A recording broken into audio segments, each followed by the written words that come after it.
Disposable cups. They look harmless, don't they? They've become an integral part of our lives, our pastime, and simply a synonym for convenience. Many would say they're eco-friendly too. But what if I tell you that's not the case? Today, we'll discuss the most crucial misconceptions in the field of ecology that will make you see things around you differently. The Nullker team is here. Let's get started. Do you think paper or cardboard can fully contain liquid in a cup? Well, let's put that to the test. Surprising, isn't it? The paper cups we're familiar with today first appeared over 110 years ago. In 1907, two entrepreneurs from Boston, Lawrence Lowland and Hugh Moore, proposed disposable cardboard cups instead of reusable ones in soda fountains. The idea didn't catch on immediately, but soon gained popularity as people realized the risks of transmitting bacteria when using communal tableware. However, over time, plastic has displaced paper in the realm of cup production. In the 1950s, plastic alternatives emerged, promising affordability and versatility. At first, the world was thrilled. Cheap and multifunctional plastic seemed to solve all problems. But as awareness of environmental issues grew, plastic came under scrutiny by ecological experts and soon the general public. In response to environmental concerns, paper cups made a comeback. Businesses also became interested in eco-friendly tableware. Discussions about the environmental friendliness of their products became not only a beneficial bonus and a solution to global issues, but also an excellent marketing move. But how? How does it retain moisture? Waterproofing is achieved by coating it with a special film, such as polystyrene or LDPE. Unfortunately, these waterproof layers make the recycling of paper cups an extremely challenging task. Paper and plastic on their own are recyclable.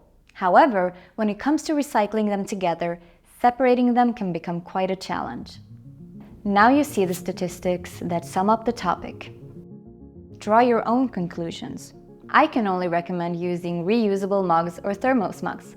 Today, there are convenient foldable options that are easy to carry. Whether on a picnic or at a cafe, you can always ask to pour your drink into your own container. But be cautious.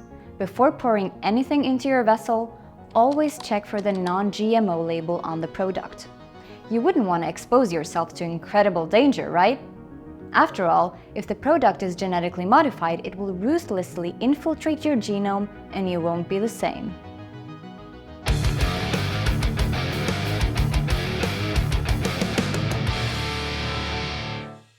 How close are these words to the truth? Far, my dear, far.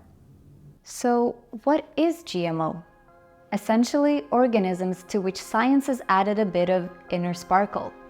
How? It's quite simple. Through gene engineering, the true rock and roll in the world of science. Changes are introduced into the DNA of organisms, adding elements from the DNA of other organisms. Essentially, it works like superpowers in the realm of biology. Some scientists have delved into GMOs and proven that they pose no significant threats. After an extensive scientific marathon of research, it turns out that many claims of harms are just plain fake. Of course, you can find other studies that argue the opposite. However, after careful analysis, most of them have been deemed unreliable and even retracted from scientific journals. But let's go back in time. In the 16th century, agronomists worked wonders, creating plant hybrids without any knowledge of genetics. This is called selection. Then came genetic engineering, which accelerated this process threefold.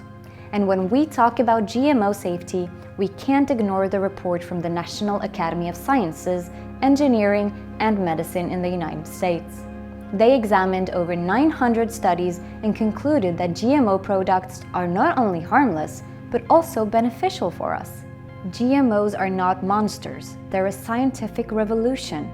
Let's cast aside our fears, delve into the world of biotechnology, and believe in a future where vegetables can be real superheroes. Let's not waste the potential of both nature and science.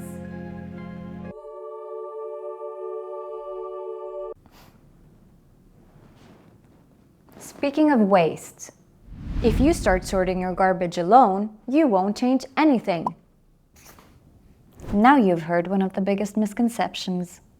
The volume of garbage is one of the most serious threats to modern ecology, and many people around the world are starting to realize this. It's French eco-activist Bia Johnson, the founder of the Zero Waste movement. Johnson's concept is based on a few simple rules: rejecting spontaneous and impulsive purchases in favor of conscious consumption, repairing and reusing items, reducing purchases, recycling, and composting waste. If you decide to start sorting your trash, I guarantee you'll soon realize that you're not alone. Many people nowadays are adopting Johnson's concept and paying more attention to ecology, becoming more conscious in both their consumption and the footprint they leave behind. Every day, a person throws away about 1.5 kilograms of garbage. Every year, an individual generates around 800 kilograms of waste. Shockingly, 50 to 60% of this waste goes unprocessed, ultimately ending up in landfills where it will be incinerated. The concept of zero waste is not just a set of rules. It's a guide that can empower you to make an incredible contribution to the future of our planet. Unlike many eco-myths, the urge to save the planet is real. And you don't need to abandon coffee consumption or consumption in general. You don't need to be a genetically modified superhero to save the world. It's enough to be just human. Take one eco-step at a time. A good place to start is Nullker.com, a platform full of planet-saving initiatives driven by humans just like you. Join us. Don't forget to subscribe to our channel and like the video.